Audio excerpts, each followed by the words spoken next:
अब आते हैं प्रश्न क्रमांक 11। तो देखिए प्रश्न क्रमांक 11 क्या दिया है, a प्लस बी का power 4 minus a minus B का पावर 4 का विस्तार कीजिए। ठीक है, इसका प्रयोग करके √3 प्लस √2 का पावर 4 माइनस √3 माइनस √2 का पावर 4 का मान ज्ञात कीजिए। देखिए हमें a माइनस बी का पावर 4 और माइनस a माइनस बी का पावर 4, ठीक है, इसका हमें विस्तार करना होगा और उसके बेसिस पे हमें √3 प्लस √2 का पावर 4 माइनस √3 माइनस √2 का पावर 4 का मान ज्ञात करना है। ठीक है, तो हम दोनों को अगर देखें तो a के जगह √3 है और b के जगह √2 है, तो लास्ट में जब हम प्रसार करेंगे तो कुछ a और b के फॉर्म में आएगा। ठीक है, तो a के जगह हमें √3 रख देना है और b के जगह √2 रख देना है। ठीक है, तो देखिए a प्लस बी का पावर 4, सबसे पहले a प्लस बी का power 4 minus a minus B का पावर 4, हमें इसका प्रसार करना है। हम एक काम करते हैं, दोनों को एक साथ नहीं बल्कि एक एक करके इसका प्रसार करेंगे। ठीक है, सबसे पहले a प्लस बी का पावर 4 का प्रसार करेंगे। तो देखिए क्या होगा, मैं डायरेक्ट सूत्र लगा रहा हूं। ठीक है, x प्लस वाई का पावर n, ठीक है, तो क्या होता है summation r equal to 0 n तक जाता है, तो n क्या है 4। ठीक है, NCR, तो n क्या है 4, तो 4CR x का पावर, तो x का मान हमें दिया हुआ है क्या a, तो a का पावर क्या हो जाएगा n माइनस r यानी कि 4 माइनस r और b का पावर r, ठीक है, यानी कि y के जगह क्या है b, तो b का पावर r।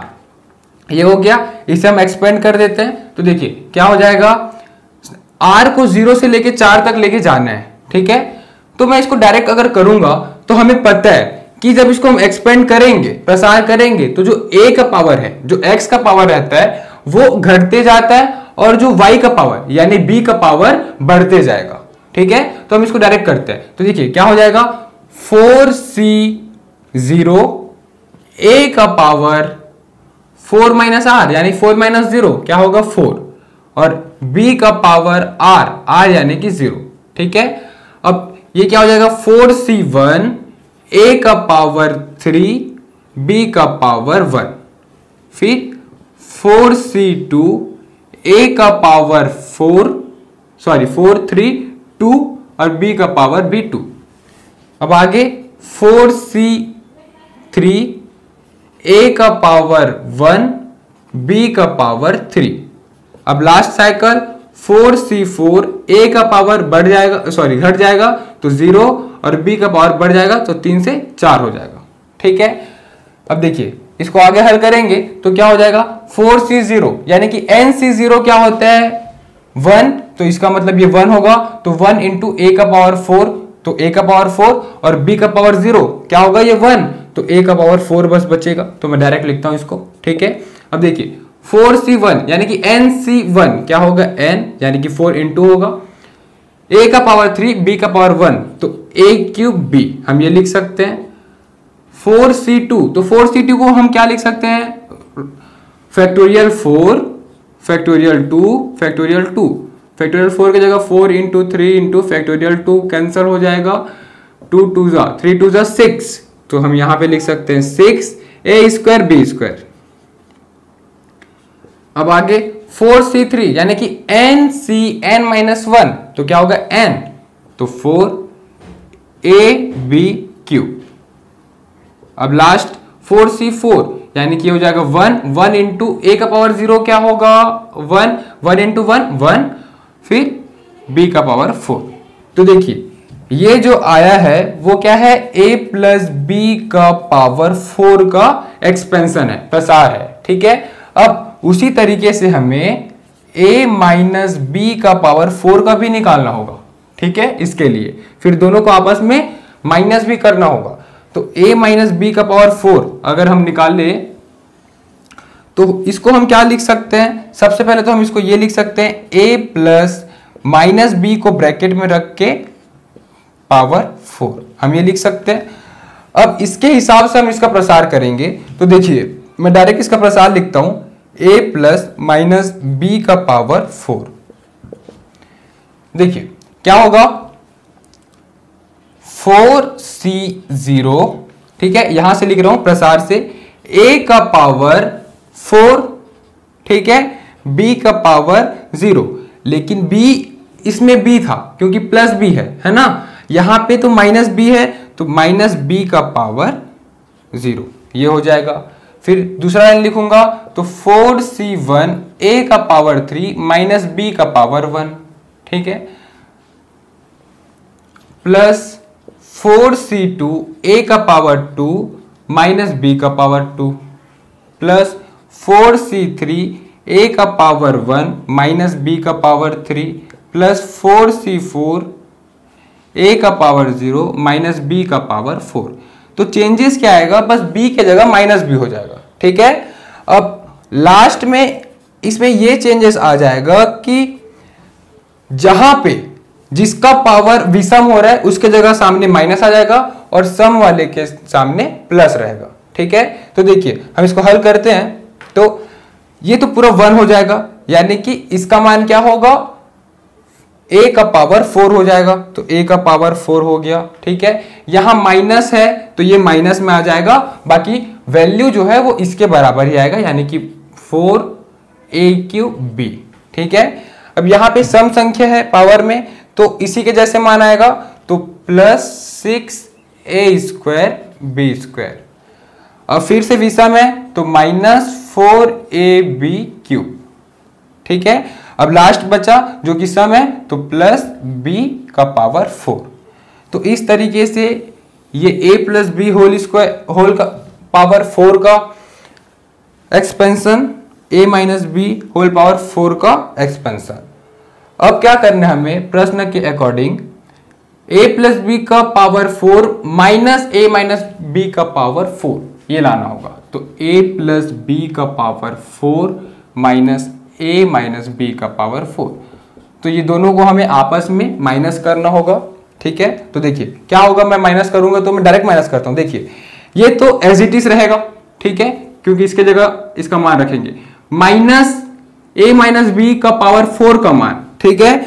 तो माइनस में ये पूरा होगा, यानी कि ये सबका साइन चेंज हो जाएगा, ठीक है ना, क्योंकि सामने माइनस है तो सामने माइनस है, ये अंदर ब्रैकेट में रहेगा, जब ब्रैकेट खुलेगा तो सबका साइन चेंज होगा, ठीक है। तो देखिए मैं इसको सॉल्व कर देता हूं, a का power 4 plus 4a³ plus 6a²b² plus 4ab³ plus b का पावर 4, ये तो ये हो गया। अब माइनस, ये सभी को लिखेंगे तो इसका साइन चेंज होगा क्योंकि सामने माइनस है, तो प्लस वाला माइनस आपका साइन चेंज हो जाएगा, तो माइनस वाला प्लस 4a³ प्लस वाला माइनस हो जाएगा माइनस 6a²b² माइनस वाला प्लस हो जाएगा 4ab³ प्लस माइनस हो जाएगा b का पावर 4, ठीक है।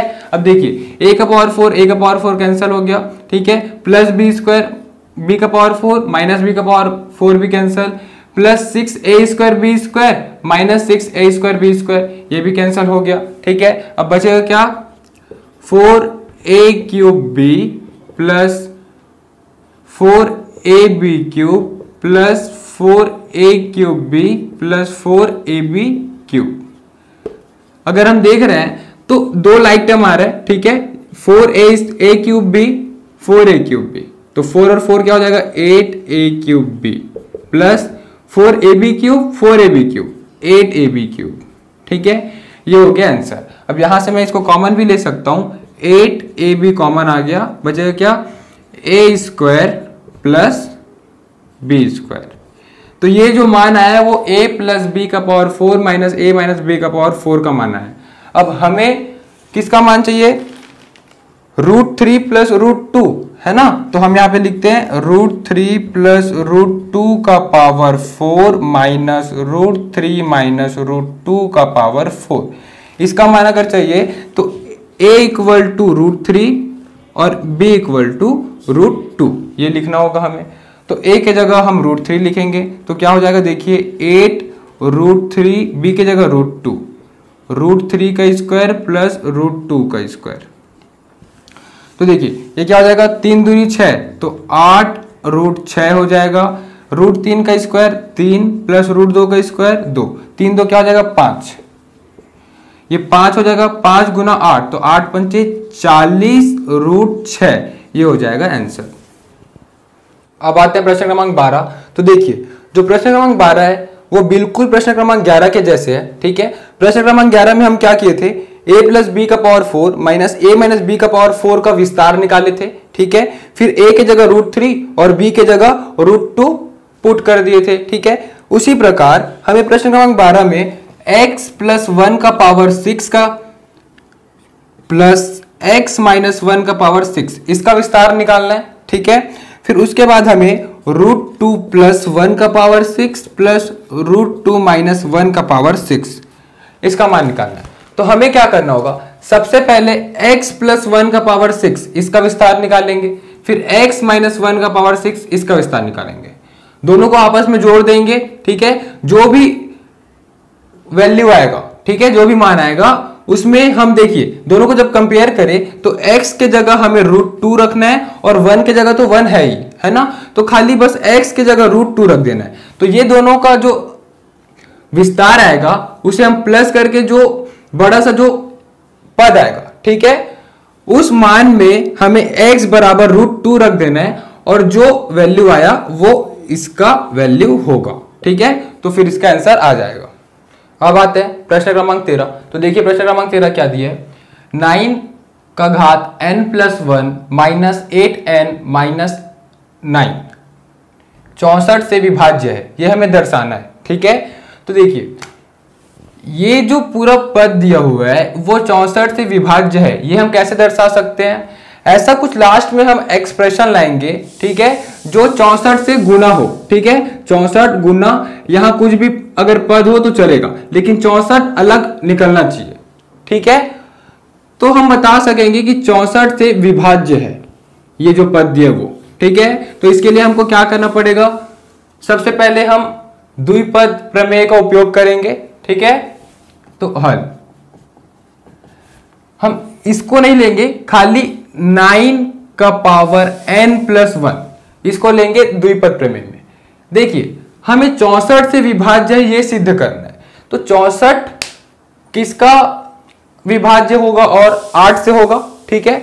तो हमें ये जो दिया हुआ है उसको 8 से कुछ रिलेट करना होगा, ठीक है। अगर मैं इसको चाहूं तो ये 9 को मैं क्या लिख सकता था, देखिए 9 को मैं ये लिख सकता था 10 माइनस 1 पावर n प्लस 1, ठीक है, ऐसा लिख सकता था। लेकिन मैं ऐसा क्यों नहीं लिखा, क्योंकि मेरे को 64 से विभाज्य चाहिए, तो 64 से विभाज्य यानी कि 8 से रिलेशन चाहिए। तो मैं इसको क्या लिख सकूंगा 9 को कि 8 से रिलेट हो, तो मैं इसको लिख सकता हूं 1 प्लस 8, ठीक है, 1 प्लस 8 लिख सकता हूं, ताकि पावर क्या होगा n प्लस 1 और 1 प्लस 8 क्या होगा 9।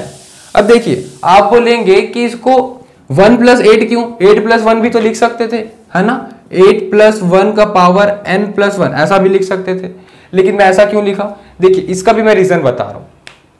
अगर हम 8 प्लस 1 लिखते तो 8 क्या होता x होता, ठीक है, और 1 क्या हो जाता y होता, और जब हम प्रसार करते हैं तो x का जो घात होता है वो कम होता है, कम होते जाता है, ठीक है, और y का घात बढ़ता है, यानी कि इसमें 1 का घात बढ़ता। हमें इसका घात नहीं बढ़ाना है, हमें घात किसका बढ़ाना है 8 का, तभी तो 8 का घात बढ़ के क्या होगा 64 होगा, ठीक है। 8 का जैसे जैसे घात बढ़ते जाएगा हम वहां से 64 हमको वहां से निकालना इजी हो जाएगा, ठीक है। इसलिए मैं x 1 को लिया हूं और y 8 को लिया हूं, ताकि 8 का पावर बढ़ते जाए और वहां से 64 निकालने में आसानी हो, ठीक है।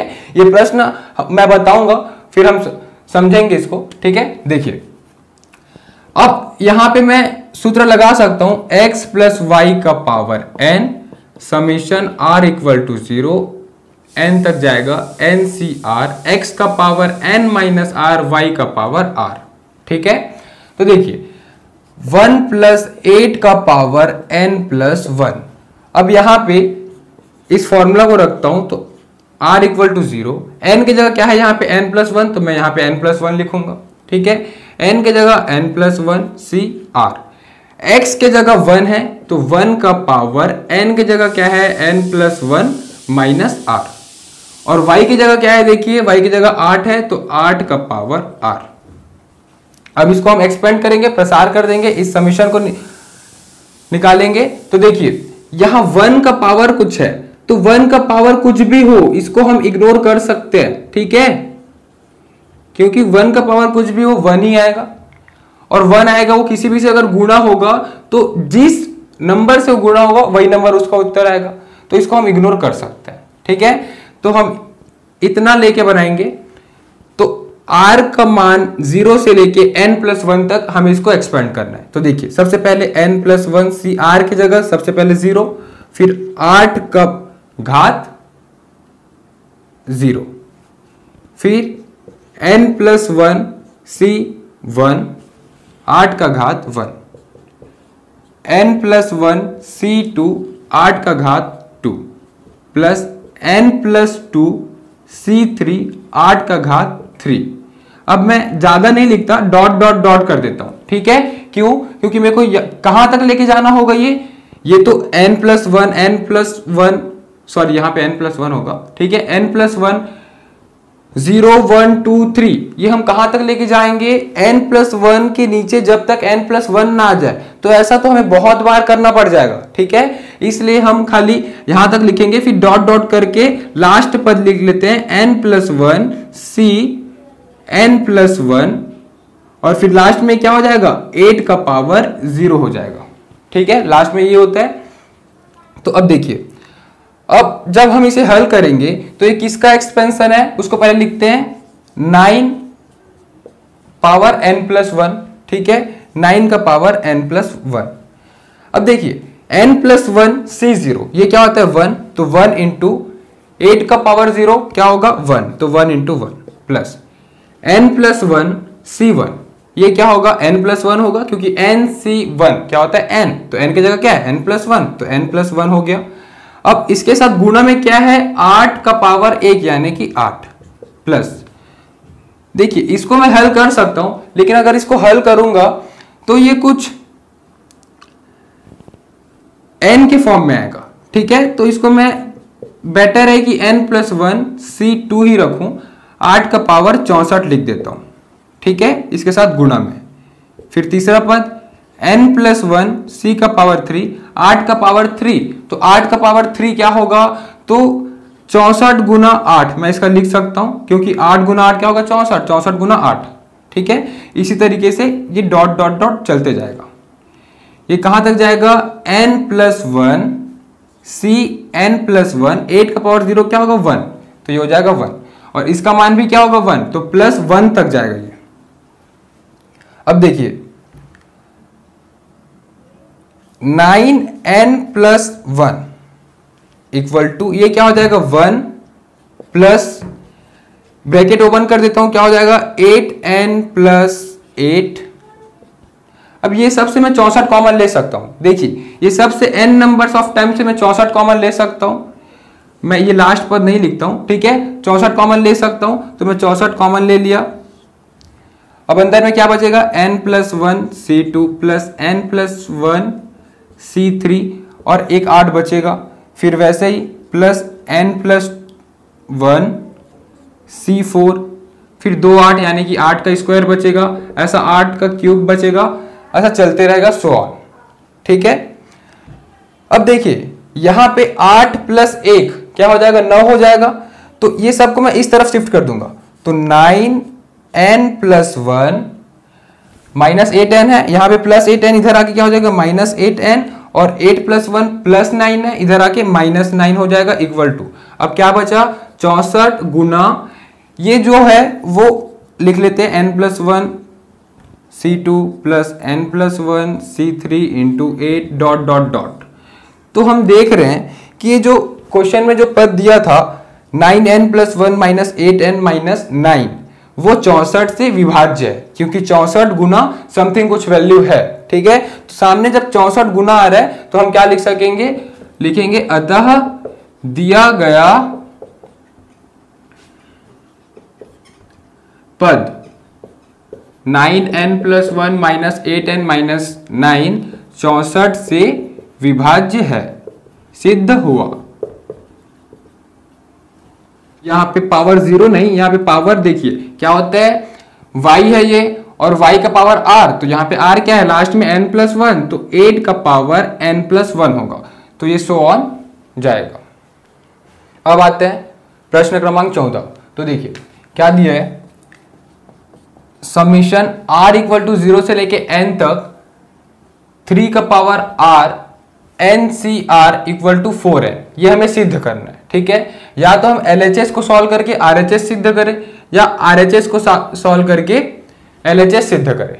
ठीक है, तो देखिए अगर हम लेफ्ट हैंड साइड को अगर हल करने जाएंगे तो क्या होगा, देखिए 3 का पावर r ये दिया हुआ है NCR। ठीक है, तो NCR, तो हमारे पास सूत्र क्या है, सबसे पहले हम वो देखते हैं, x प्लस वाई का power n equal to summation r equal to 0 से लेके n तक NCR x का power n minus r y का पावर r, ये हमें पता है। तो अगर इस सूत्र से हम इसको कंपेयर करें तो n summation r equal to 0, NCR भी दिया हुआ है। ठीक है, अब क्या दिया हमें कि 3 का पावर r, तो किसका पावर r रहता है, y का, तो यहां से अपन को पता चल रहा है कि y इक्वल टू 3, ये पता चल रहा है क्योंकि पावर r किस में रहता है, y में, तो y इक्वल टू 3। एक चीज मिसिंग है, x का पावर n माइनस r, तो यहाँ पे x क्या होना चाहिए, तो यहाँ पे x 1 अगर मैं रखूं और n माइनस r, तो ये इस केस को सेटिस्फाई कर देगा। ठीक है, इसका मतलब x इक्वल टू 1 ये मानना पड़ेगा। ठीक है, क्योंकि देखिए इसमें एक्चुअली 1 का पावर जो n माइनस r है इसको दिया नहीं है। ठीक है, इसको इग्नोर किया हुआ है, क्योंकि 1 का पावर कुछ भी हो वो तो आएगा 1 ही, और 1 मल्टीप्लाई किसी नंबर से जब होगा तो वो जो नंबर से मल्टीप्लाई होगा वही नंबर आ जाएगा। ठीक है, इसलिए यहां पे ये चीज हाइड है इस क्वेश्चन में, तो x क्या है, 1 है। अब यहां से y equal to 3, x equal to 1 हमें ये क्लियर है, तो इस फॉर्मेट में जो दिया हुआ है तो बराबर क्या हो जाएगा, x प्लस वाई का पावर n, ये होगा। तो x क्या है 1 प्लस y क्या है 3 का पावर n, तो 1 प्लस 3 क्या हो जाएगा 4 का पावर n, ये क्या हो गया राइट हैंड साइड, तो अतः सिद्ध हुआ। तो इस तरीके से ये प्रश्नावली 8.1 कंप्लीट हुआ।